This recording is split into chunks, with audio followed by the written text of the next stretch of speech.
Hi friends, ಎಲ್ಲರಿಗೂ ನಮಸ್ಕಾರಗಳು. ಕಸ್ತೂರಿ ರಶ್ಮಿ ಚಾನೆಲ್ಗೆ ಸ್ವಾಗತ. ನಾನಿವತ್ತು ತುಳುನಾಡಿನ ಪ್ರಸಿದ್ಧ ಬ್ರೇಕ್ಫಾಸ್ಟ್ ರೆಸಿಪಿ ಬಸಳೆ ಪುಂಡಿ ಮಾಡ್ತಾ ಇದ್ದೇನೆ.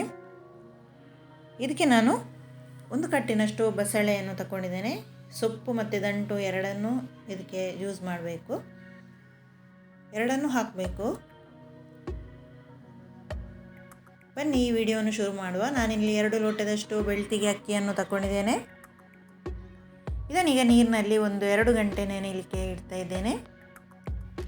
ಇಲ್ಲಿ ನಾನು ಬಸಳೆಯನ್ನು ಈ ರೀತಿಯಾಗಿ ಕಟ್ ಮಾಡಿ ಇಟ್ಕೊಂಡಿದ್ದೇನೆ. ದಂಟನ್ನು ಬೇರೆ, ಸೊಪ್ಪನ್ನು ಬೇರೆ ಕಟ್ ಮಾಡಿ ಇಟ್ಕೊಂಡಿದ್ದೇನೆ.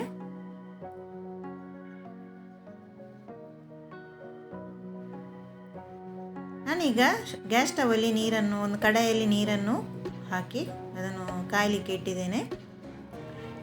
ನಮ್ಮ ಬೆಳ್ತಿಗೆ ಅಕ್ಕಿ ಈಗ ನೆಂದಿದೆ. ಇದನ್ನು 2-3 ಸಲ ಚೆನ್ನಾಗಿ ತೊಳೆದು ಇಟ್ಕೊಳ್ತಾ ಇದ್ದೇನೆ. ಇಲ್ಲಿ ನೀರು ಕಾದಿದೆ. ಈಗ ನಾನು ಇದಕ್ಕೆ ಬಸಳೆ ದಂಟನ್ನು ಹಾಕ್ತಾ ಇದ್ದೇನೆ. ಮೊದಲಿಗೆ ಇದು ಬೇಯಲಿ.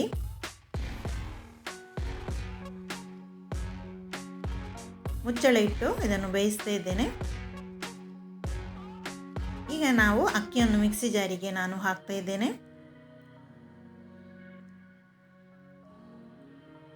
ಯಾವುದೇ ಬೆಳ್ತಿಗೆ ಅಕ್ಕಿಯನ್ನು ನಾವು ಇದಕ್ಕೆ ಉಪಯೋಗಿಸ್ಬೋದು. ಈಗ ನಾನು ಒಂದು ಅರ್ಧದಷ್ಟು ತೆಂಗಿನಕಾಯಿಯನ್ನು ಹುರಿದಿಟ್ಕೊಂಡಿದ್ದೆ. ಅದನ್ನೀಗ ಮಿಕ್ಸಿ ಜಾರಿಗೆ ಹಾಕ್ತಾ ಇದ್ದೇನೆ. ರುಚಿಗೆ ತಕ್ಕಷ್ಟು ಉಪ್ಪನ್ನು ಹಾಕ್ತಾ ಇದ್ದೇನೆ. ಈಗ ನಾನು ನೀರನ್ನು ಹಾಕಿ ಗ್ರೈಂಡ್ ಮಾಡ್ತಾ ಇದ್ದೇನೆ.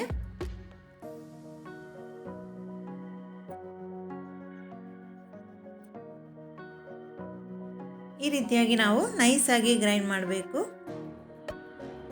ಈಗ ನಮ್ಮ ಬಸಳೆ ದಂಟು ಬೆಂದಿದೆ. ಈಗ ನಾನು ಇದಕ್ಕೆ ಸೊಪ್ಪನ್ನು ಹಾಕ್ತಾ ಇದ್ದೇನೆ. 1 ಗಡ್ಡೆಯಷ್ಟು ಈರುಳ್ಳಿಯನ್ನು ಹಾಕ್ತಾ ಇದ್ದೇನೆ. ಒಂದು ಸ್ವಲ್ಪ ಬೆಲ್ಲವನ್ನು ಹಾಕಿದೆ.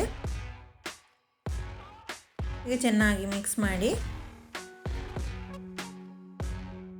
ರುಚಿಗೆ ತಕ್ಕಷ್ಟು ಉಪ್ಪನ್ನು ಹಾಕ್ತಾ ಇದ್ದೇನೆ.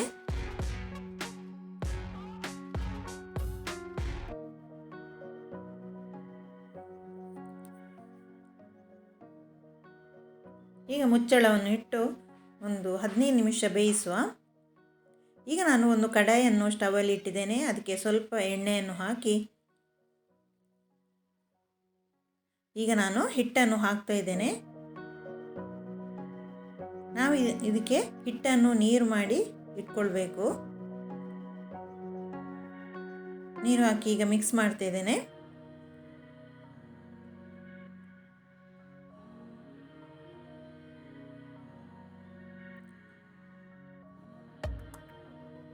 ಚೆನ್ನಾಗಿ ಬೇಯಬೇಕು. ಅದಕ್ಕೆ ಬೇಕಾಗಿ ಸ್ವಲ್ಪ ನೀರನ್ನು ಜಾಸ್ತಿ ಹಾಕಿ ನಾವು ಪುಂಡಿಯನ್ನು ಮಾಡಬೇಕು. ಈಗ ಬೆಂದಿದೆ. ನೀರೆಲ್ಲ ಕಮ್ಮಿಯಾಗಿದೆ. ಈಗ ನೋಡಿ ಚೆನ್ನಾಗಿ ಬೆಂದಿದೆ. ನಮ್ಮ ಪುಂಡಿ ಈಗ ರೆಡಿ ಆಯಿತು. ಸ್ವಲ್ಪ ಮಿಕ್ಸ್ ಮಾಡಿಕೊಂಡ್ರೆ ಸಾಕು.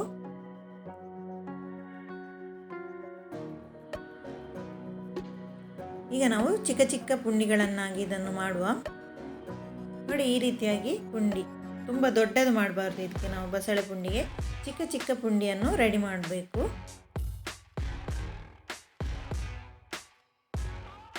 ಈಗ ಎಲ್ಲ ಪುಂಡಿಯನ್ನು ಸಹ ನಾನು ರೆಡಿ ಮಾಡಿ ಇಟ್ಕೊಂಡಿದ್ದೇನೆ.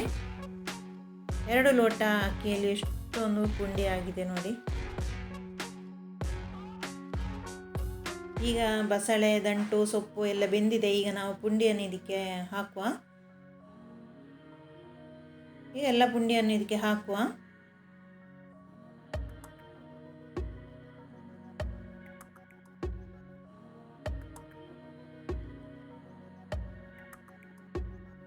ಈ ನೀರಿನಲ್ಲಿ ಚೆನ್ನಾಗಿ ಬೇಯಬೇಕು ಪುಂಡಿ. ಇವೆಲ್ಲವನ್ನು ಹಾಕಿದೆ. ಇದೀಗ ಚೆನ್ನಾಗಿ ಒಂದು 10-15 ನಿಮಿಷ ಚೆನ್ನಾಗಿ ಬೇಯಬೇಕಿದು.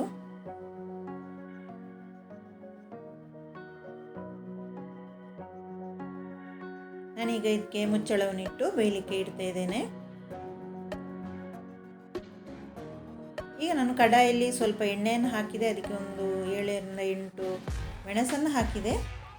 2 ಸ್ಪೂನ್ನಷ್ಟು ಕೊತ್ತಂಬರಿ ಬೀಜವನ್ನು ಹಾಕಿದೆ, 1 ಸ್ಪೂನ್ನಷ್ಟು ಜೀರಿಗೆಯನ್ನು ಹಾಕಿದೆ, 1/4 ಸ್ಪೂನ್ನಷ್ಟು ಸಾಸಿವೆಯನ್ನು ಹಾಕಿದೆ, 3 ಬೆಳ್ಳುಳ್ಳಿಯನ್ನು ಹಾಕಿದೆ.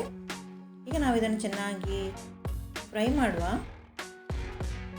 ಬಸಳೆಗೆ ಮಸಾಲೆಯನ್ನು ರೆಡಿ ಮಾಡ್ತಾ ಇದ್ದೇನೆ. ಈಗ ಬಸಳೆ ಪುಂಡಿಗೆ ಈಗ ಮಸಾಲೆ ರೆಡಿ ಆಯಿತು. ನಾನೀಗ ಇದಕ್ಕೆ 1.5 ಗಡಿಯಷ್ಟು ತೆಂಗಿನಕಾಯಿಯನ್ನು ಹುರಿದಿಟ್ಕೊಂಡಿದ್ದೇನೆ. ಈಗ ನಾವು ಮಿಕ್ಸಿ ಜಾರಿಗೆ ಇದನ್ನು ಹಾಕುವ.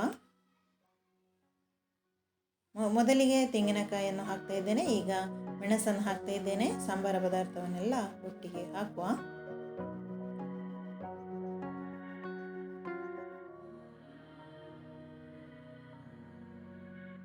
ಈಗ 1 ಟೀ ಸ್ಪೂನ್ನಷ್ಟು ಅರಶಿನವನ್ನು ಹಾಕಿದೆ, ಹುಳಿ ಸ್ವಲ್ಪ ಹಾಕಿದೆ.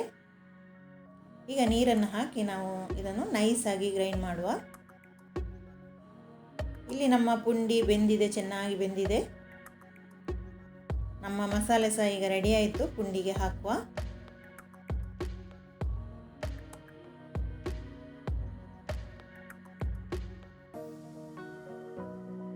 ನಾನಿಲ್ಲಿ ಪಾತ್ರೆಯನ್ನು ಚೇಂಜ್ ಮಾಡಿ ಅದು ಸ್ವಲ್ಪ ಸಣ್ಣದು ಇದ್ದ ಕಾರಣ ದೊಡ್ಡ ಪಾತ್ರೆಯಲ್ಲಿ ಮಾಡ್ತಾ ಇದ್ದೇನೆ. ಈಗ ಸ್ವಲ್ಪ ಮಿಕ್ಸ್ ಮಾಡಿಕೊಳ್ಳುವ. ಈಗ ಮಸಾಲೆಯೊಟ್ಟಿಗೆ ಚೆನ್ನಾಗಿ ಬೇಯಬೇಕಿದು. ಈಗ ರುಚಿಗೆ ತಕ್ಕಷ್ಟು ಉಪ್ಪನ್ನು ಹಾಕ್ತಾ ಇದ್ದೇನೆ. ಈಗ ಚೆನ್ನಾಗಿ ಬೆಂದಿದೆ, ಇದು ಮಸಾಲೆ ಸಹ ಎಲ್ಲ ಚೆನ್ನಾಗಿ ಹೊಂದಿಕೊಂಡಿದೆ. ನಮ್ಮ ಬಸಳೆ ಪುಂಡಿ ಈಗ ರೆಡಿ ಆಯಿತು ಫ್ರೆಂಡ್ಸ್. ಈಗ ಚೆನ್ನಾಗಿ ಕುದಿ ಬರ್ತಾ ಉಂಟಲ್ಲ. ಈಗ ನಾವು ಇದಕ್ಕೆ ಒಗ್ಗರಣೆಯನ್ನು ಹಾಕುವ. ಈಗ ಒಗ್ಗರಣೆಗೆ ನಾನು ಕಡಾಯನ್ನು ಇಡ್ತಾ ಇದ್ದೇನೆ. ಅದಕ್ಕೆ 1 ಗಡ್ಡೆಯಷ್ಟು ಈರುಳ್ಳಿಯನ್ನು ಹಾಕಿದೆ. ಈಗ ಈರುಳ್ಳಿ ಫ್ರೈ ಆಗಲಿ.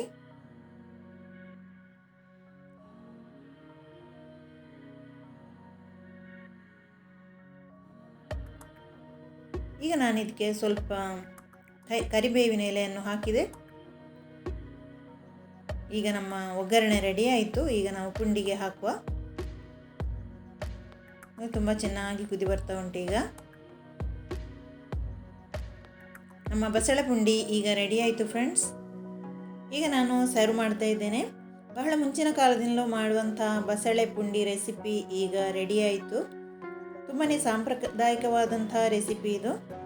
ಇದು ಚಹಾ ಕಾಫಿ ಜೊತೆ ಸಹ ಇದನ್ನು ತಿನ್ಬೋದು. ಸಂಜೆ ಬೆಳಿಗ್ಗೆ ಬ್ರೇಕ್ಫಾಸ್ಟಿಗೆ ಸಹ ತುಂಬಾ ಚೆನ್ನಾಗಾಗುತ್ತೆ.